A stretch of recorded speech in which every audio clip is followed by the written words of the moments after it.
sem ætlar að byrja hérna. Þetta er spennandi efni, glúten óþol. Góðan daginn og velkomin, Guðjón heiti ég sem sagt.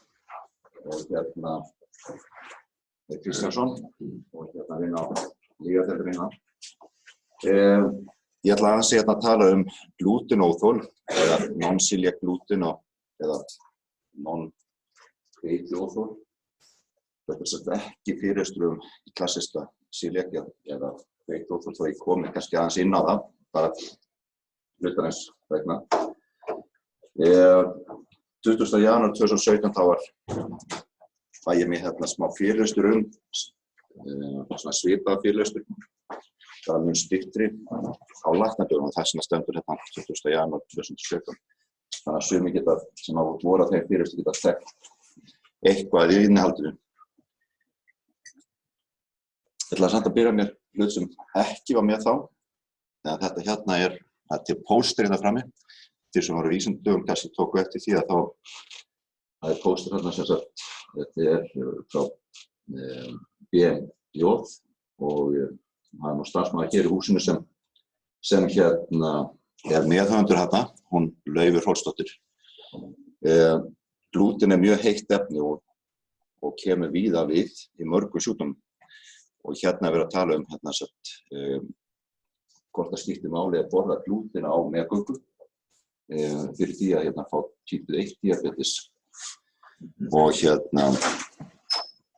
þetta er mjög metnaðfull stúdía sem það hefur gert hana þegar það farið yfir 101.000 meðgöngur og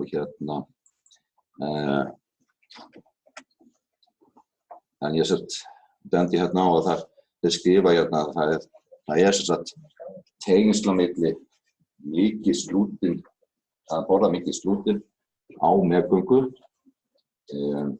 og því að fá type 1 diabetes. En það gefti ég sagði tengsl, ég sagði ekki að vera nauðsynlega orsökuna sem þeir bæta við að það verður svona kannski aðeins að skoða þetta nánar.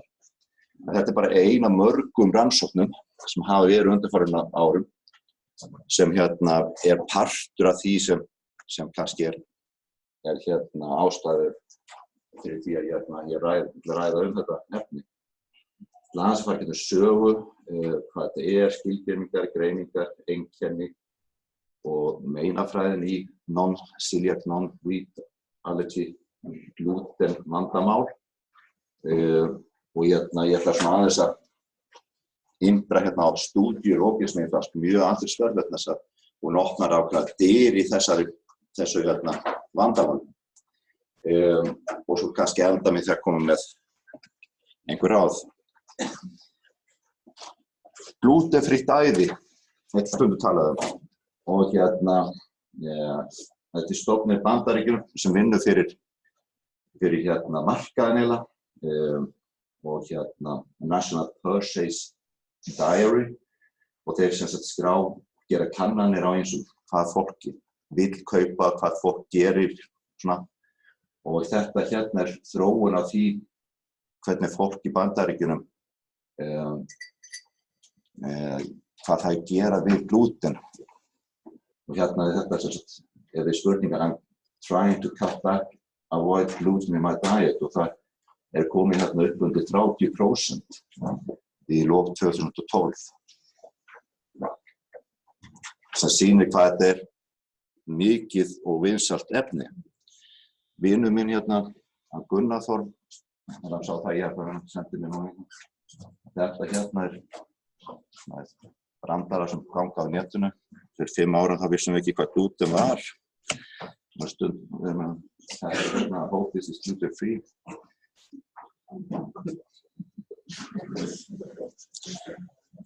Já, þá top 5 so-me phobias. Er einhver sem veit hvað FOMO er? Fear of missing out. Yes, fear of missing out. Þannig hérna, þið sjáu hérna að setja það til alls konar hlutum. En glúten, hvað er það? Hvað erum að tala um?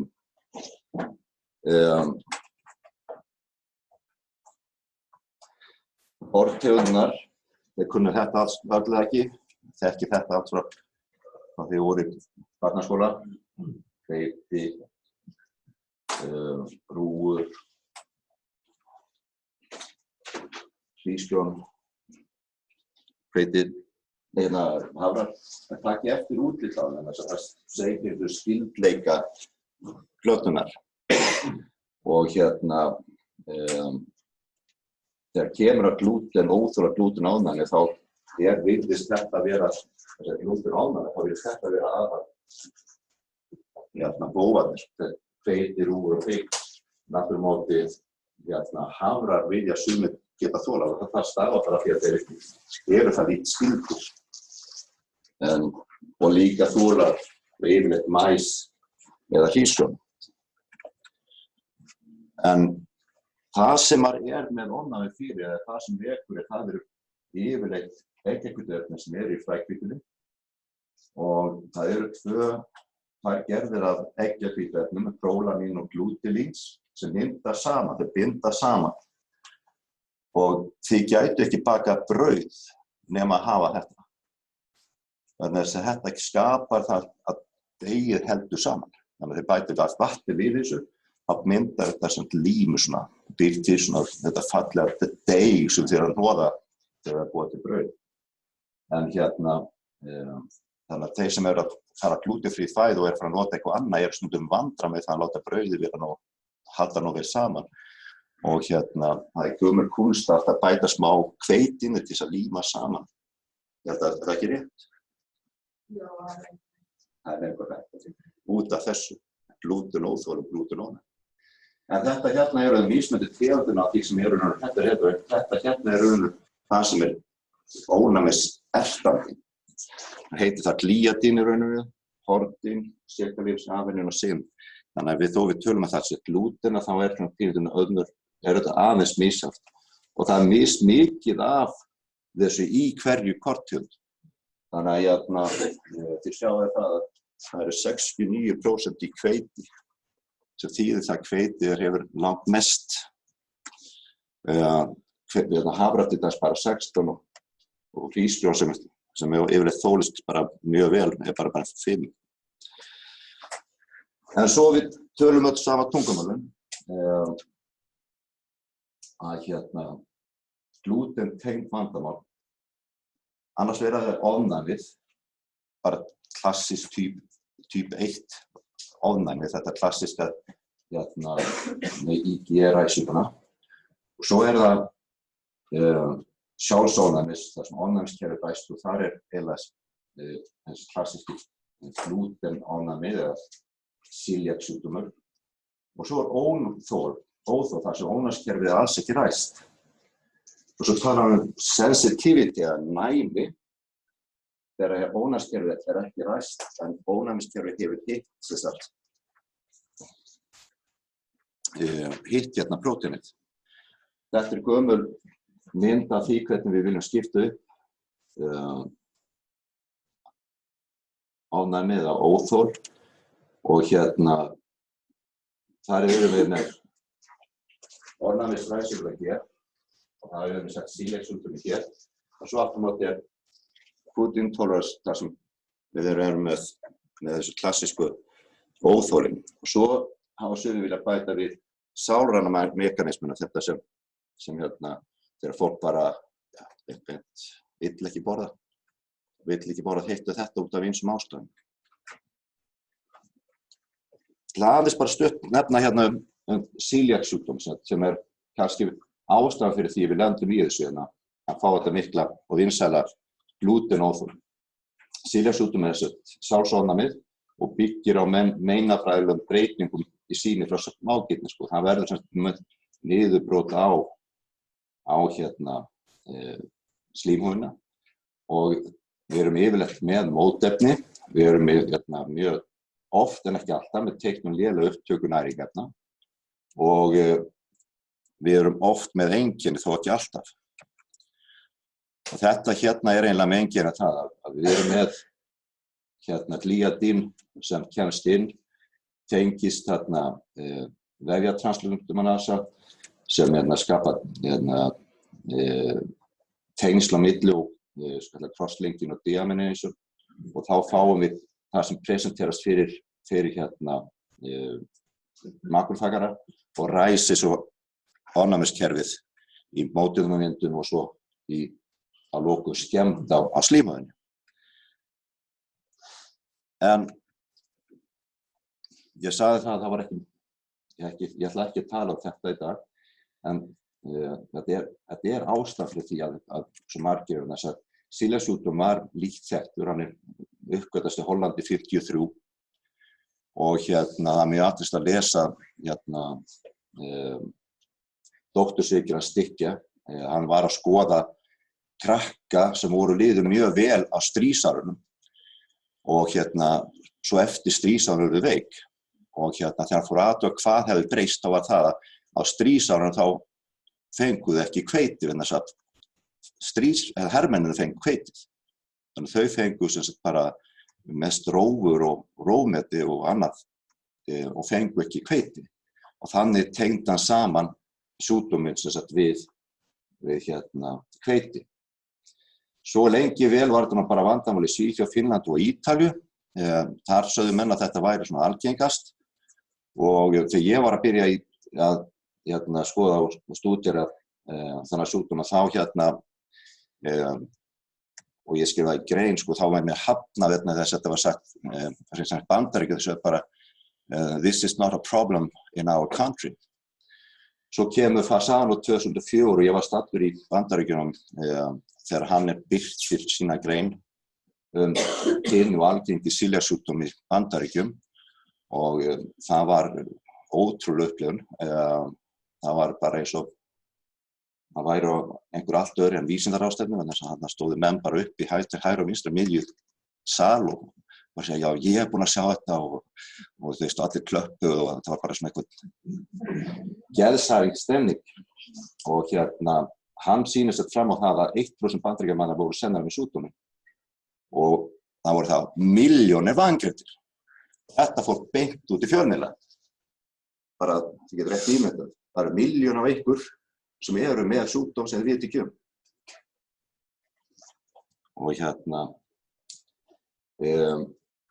Og þá eftir það stígur þessi tala sem við sáum þarna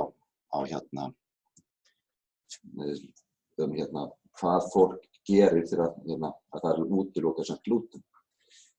En menn voru fljótir átt að segja það bara cirka 1% tíðni af celiaksjúkdómi og ekki 20–30%.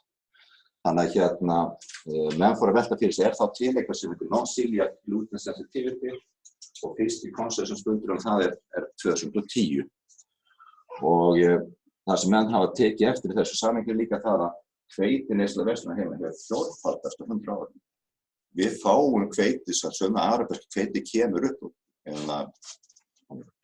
cirka kringum miðöldum og kemur fyrst á Norðurlandi dæmis upp á 1700.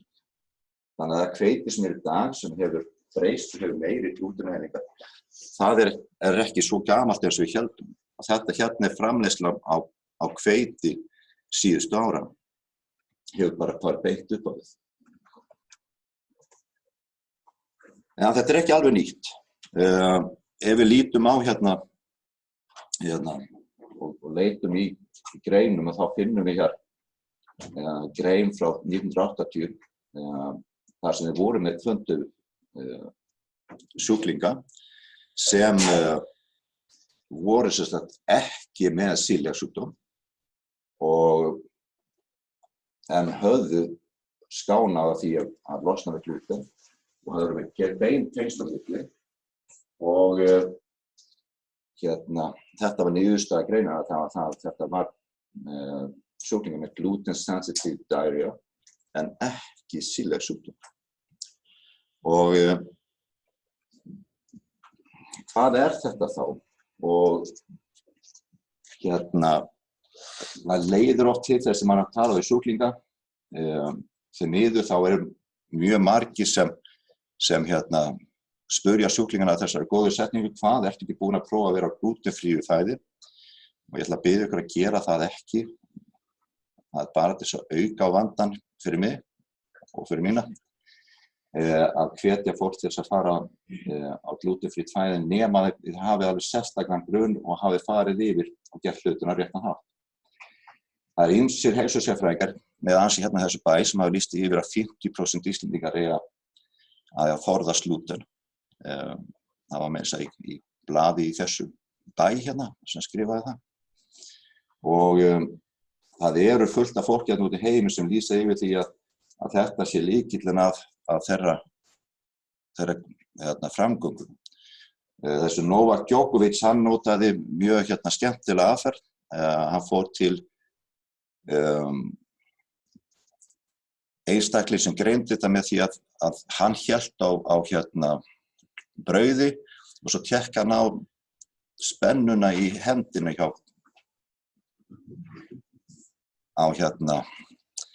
vöðvunum í handleggnum. Þetta tennisspilari sko, og hann var að tékka því hvort þegar hann tók glúten þá var hann miklu kraftminni. Og þetta var til þess að þessi frægi tennisleikari náttúrulega tók sig til og hætti með glúten og eftir það hann búinn að vinna marga Grand Slam og hef farið hvert viðtal á eftir öðru og sagt öllum hvað þetta stórkostlega og frábært.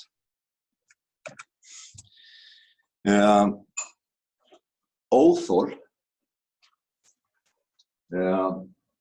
Yfirleitt skilgreinir það að það líka með vantar ákveðinn hvata eða eitthvað til þess að melta næringuna. Það er mest dæmisgerða í mjólkursýkursóþolið.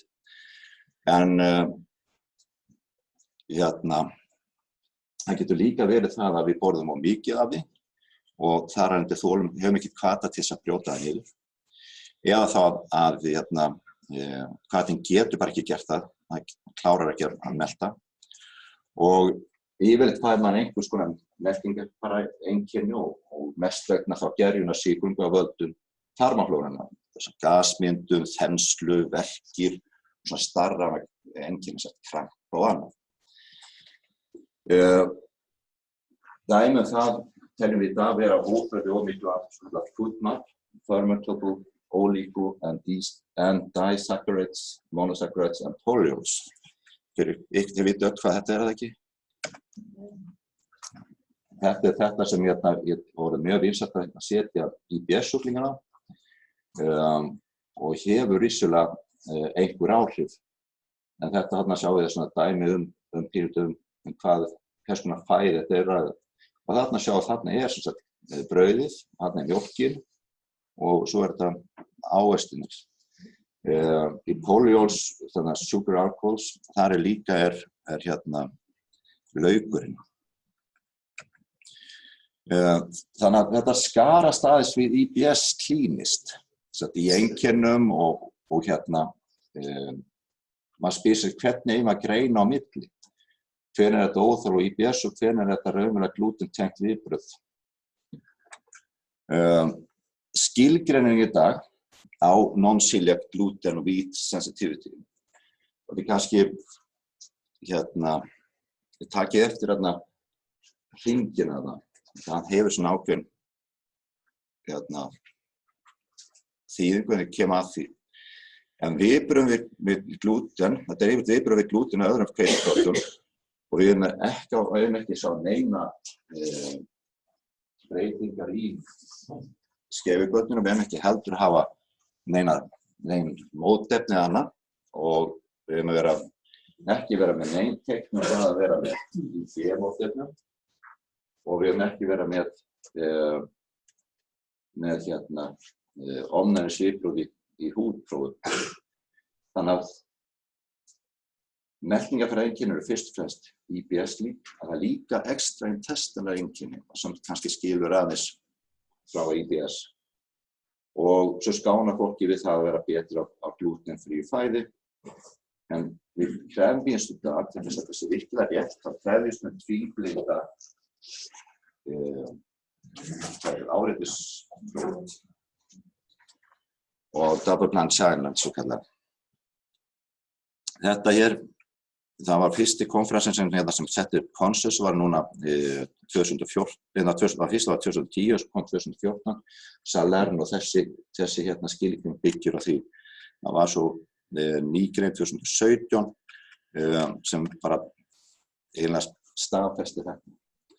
Þannig að greiningin saga, útiloka aðra greiningar með celiac disease og ofnæmi og svo áreitisblóð. En þetta setjur okkur klíningur pínu erfiða stöðu. Það spurt enga blóðpröfur, það engin góð greiningamerkir eða markur og þannig staðan í dag. Þannig að maður getur spurt sig sko, hvað gerum við? Þetta hvernig maður á að vinna þetta upp, yfirleitt. Og þetta bara í stórum dráttum það að maður útilokar annað. Maður útilokar IG og maður útilokar celiac-sjúkdóm. Og út frá því að testa maður og svo kemst maður að því að það algengið. Það mjög erfitt að skoða sjúkdóm þegar maður ekki með neina ákveðna skilgreiningu, eitthvað ákveð sem maður getur mælt með og þegar skilgreiningin jafn loðin eins og þetta. Og ANSIS og félagar, þeir skoðu reyndu að komast að algengu og töldu að 13% þar undir konur 79% gætu uppfyllt skilyrðin fyrir þessu. En í þessum hópið það fundu þeir venjulega celiac-sjúkdóm í 0,8%. Í ástralsku könnun þá var það 7% og þegar maður skoðar IBS-sjúklingana þá einn þriðja þeim sem forðast glúten. Og ég kem bara að því að hverju það og það getur verið samhengi á milli, sem gerir þetta náttúrulega ekki auðveldara. En þessi stúdía hérna kannski svo metnaðarfyllsta, Volt á félagi. Og þeir komust að því að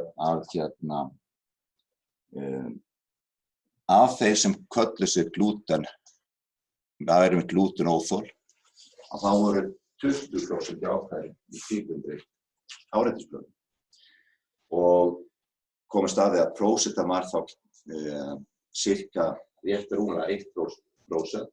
Það að segja 15% algengari en celiac-sjúkdómur í þessum hópi sem var skoðað. Þannig að þeir töldu það þá vera rétt bara á svipuðu róli og celiac-sjúkdómur hvað varðar fjölda. En þá gert með ítrustu og pröfum með tíkmyndum. Þeir skoðu, þetta voru 37 sendir, þeir skoðu 485 sjúklinga og þetta eru einkennin sem þeir voru. Og þeir sjáðu að þetta mikið bara almenn meltingarfæraeinkenni sem passa mjög vel við raun og veru IBS-sjúklingana okkar. Uppþemba, hrópa mikið, óglatt, niðurgangur og svo framvegis. Og henni fíbromyalgía líka. Já. Og þetta hérna svo einkenni utan meltingarfæra og einhver þreyttur hérna?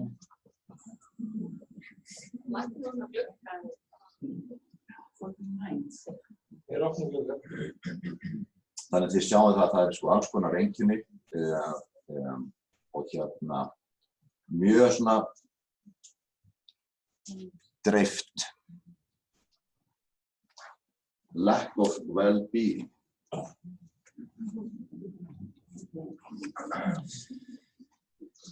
Eru þetta þeir sem voru með staðfest celiac? Já, þetta eru þeir sem með staðfest, þetta einkenni þeirra. Þetta eru þeirra sem voru þar, þetta voru 37 sendir sem í Ítalíu sem stóða að þessu, það þurfti það mörg sendir til þess að ná saman þennan fjölda.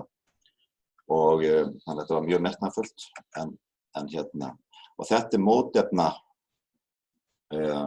myndin. Eru miklu gjarnan með anti-blýetin mótefni, en öðru leyti eru þeir bara með mótefni sem og per definísjón þá ætti maður þá setja raunum taka burtu þessi einstaklinga, en það eigi náttúrulega ekki að vera með eitt ræst ofnæmiskerfi. En þarna eru menn samt á því að kannski þetta það þeir einmitt ekki með bara intolerance, heldur raun og veru með eitthvað ekta. Og þá spurning sem sagt, hvaða mekanismi liggur bak við þetta. En ef við tökum þessa mynd og breytum hana yfir í mynd sem það bara fattar gluten related disorder, að þá birtu Fasano þeir 2015 tillögu að skiptingu þar sem þeir skipta þessu í sjálfsofnæmisviðbrögðin, ofnæmisviðbrögðin og þeir sem eru bara með ósjálfráða ofnæmiskerfið ræst og setja það upp sem kenningu fyrir þetta ekki þeir sem mynda mótbjörnmin og sjálfsofnæmismótbjörnmin, þetta bara ósjálfráða kerfið, innmeitt kerfið ræst og greinir sig þannig að frá hinum. Ef maður tekur saman þá mismunun á celiac disease og wheat allergy og gluten sensitivity, að þá celiac sjúkdóm sjúkdóm sem maður oft sér að þetta gerist ekki svona, heldur þetta eitthvað sem byggist upp á dögum og vikum. Meðan typ 1 ofnæmi það gerist bara 1-3. Það viðbrögð innan 10-30 mínútna. En gluten sensitivity eitthvað mitt á milli, klukkustundir, dagar. Kenningin sem sagt að þessu ósérhæft ofnæmisviðbrögð og maður á aldrei að sjá nein sjálfsofnæmismótefni í þessum sjúkdómi. Maður yfirleitt ekki, ég segi nánast aldrei og ástæðan fyrir því ég kem inn á því eftir smástund með þessar rannsókn sem ég ætla að segja ykkur aðeins frá og þá kannski til einhver undantekning allavega fyrir framtíðina og það greining af þessum það ekki mjög auðvelt að greina á milli til þess að þetta mjög líkt í einkennilega sér og við vitum raun og ekki neina fylgikvilla með vissu. Ef þetta til, hvað ræsir þá viðbrögðin í non-celiac gluten? Ok, við segjum það, þetta sé til. Hvað þá sem hefur gert að þessar konur sem í þessu stúdíunum í ráttatíð verið veikar af? Og það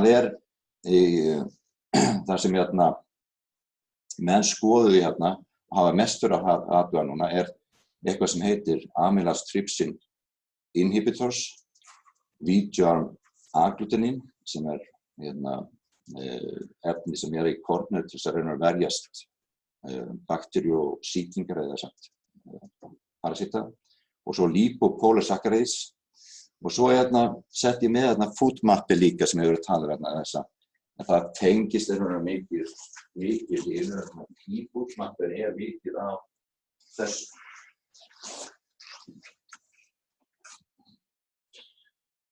Þetta einföld mynd yfir því hvernig þetta virkar.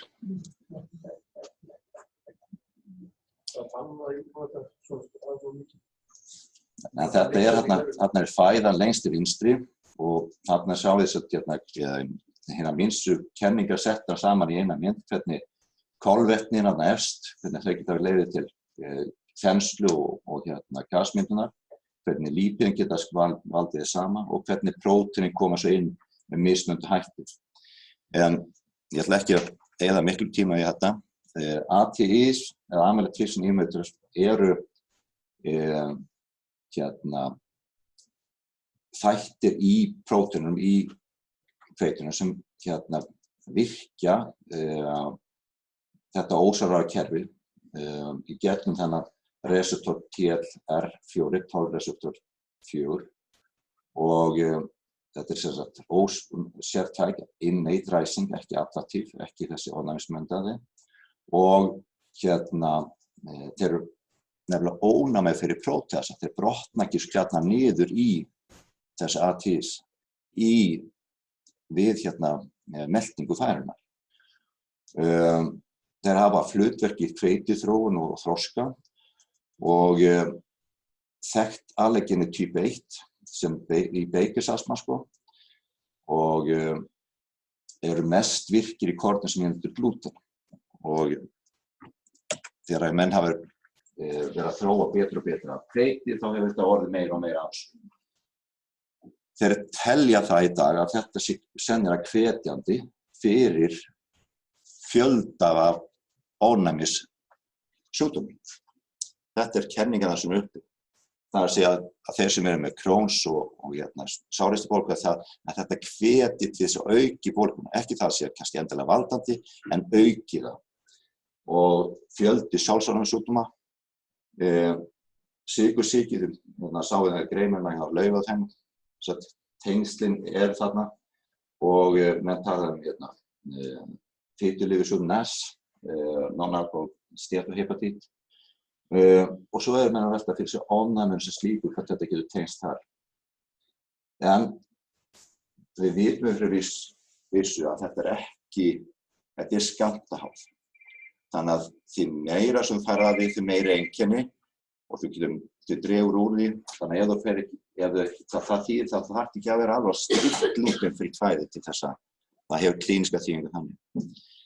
Þetta hérna svona bara yfirleitt myndir akkurat hvernig að því kemur inn í fæðuna, hvernig það ræsir og svo fueling inflammation autoimmunity í ýmsu líffærum.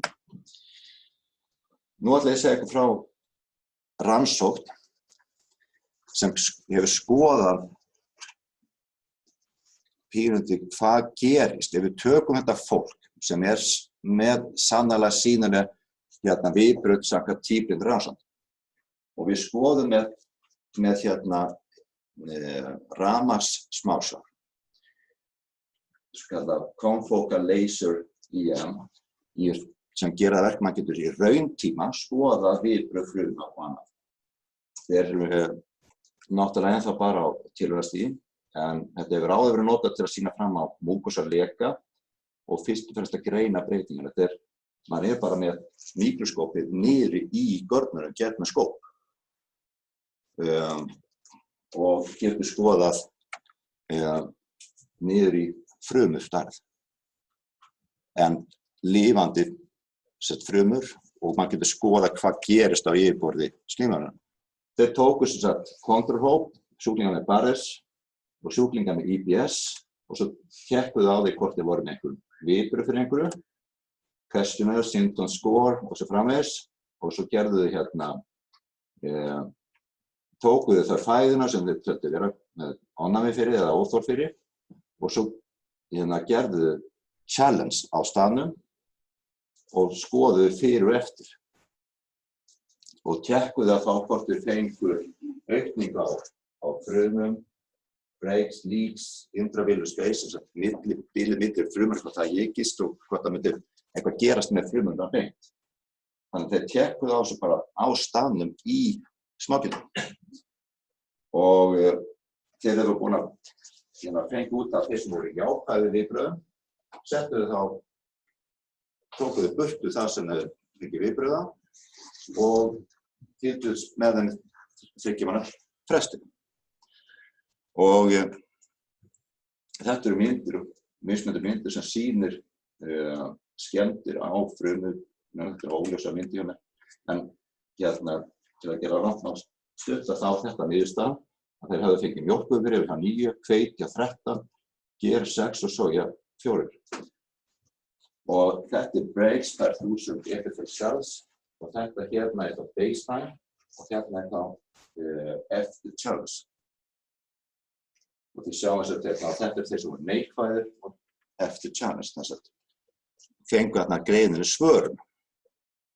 Svo var fyrst eftir einkennilega séð í 50 vikur og þeir sem fóru þá sem voru séð positív að þeir sjá hvernig einkenni bara duttu niður.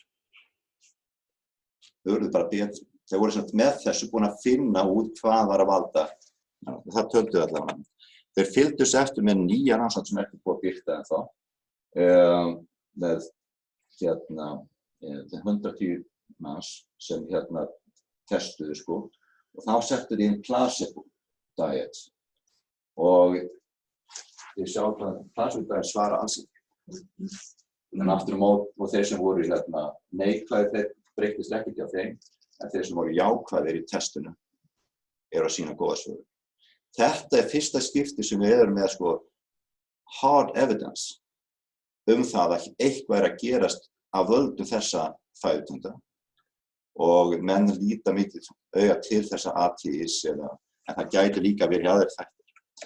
Þannig að þetta svona breytir raunur kannski landslagið í þessu, að kannski erum að nálgast í að vera með eitthvað í höndunum til þess að greina og finna, ef við getum skilgreint hópinn betur, þá meiri líkur að við getum kannski fundið markverðar sem við getum skoðað.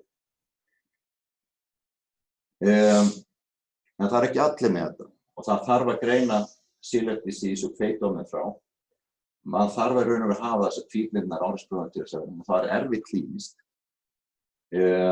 Þannig ég legg áherslu í dag að maður útilokið það bara sett þessa. Og það er fyrst og fremst þessi miklu ekstremt þessara einkenni sem skilur þeim frá venjurum í IBS-sjúkdómum. Og mun eftir að celiac-sjúkdómur hefur oft aðra sjálfsofnarsjúkdóma, hypoþyrósu og diabetes frans. Þannig að ef sjúklingurinn hvort er með það, þá eykur það líkur að hann sé með sjálfsofnarsjúkdóma celiac. Þetta veldur ræsingu og ósættinga við hormónasveiflur innan. Þetta gegnum sennilega 12 reseptorana. Það eru til fleiri stúdíur sem bendir til þess að þeir séu ræstir í þessum einstaklingum. Og algengi vitum ekki, sennilega eitthvað stað bara svipað og hjá celiac-sjúkdómum kringum 1% frekar en það sé hér. En svo spyr maður þessi ósættingur eins og með IBS-sjúklingar á. Og því að það var það sem hún tók og testaði. Hvort það sé raunur kannski stærri hópur þráttur allt. Við sáum til hvað verður bíómarköruna og við veltum náttúrulega fyrir hvort við getum dregið úr ATI í fæðu og það er eitt af því sem kannski innan verður svara.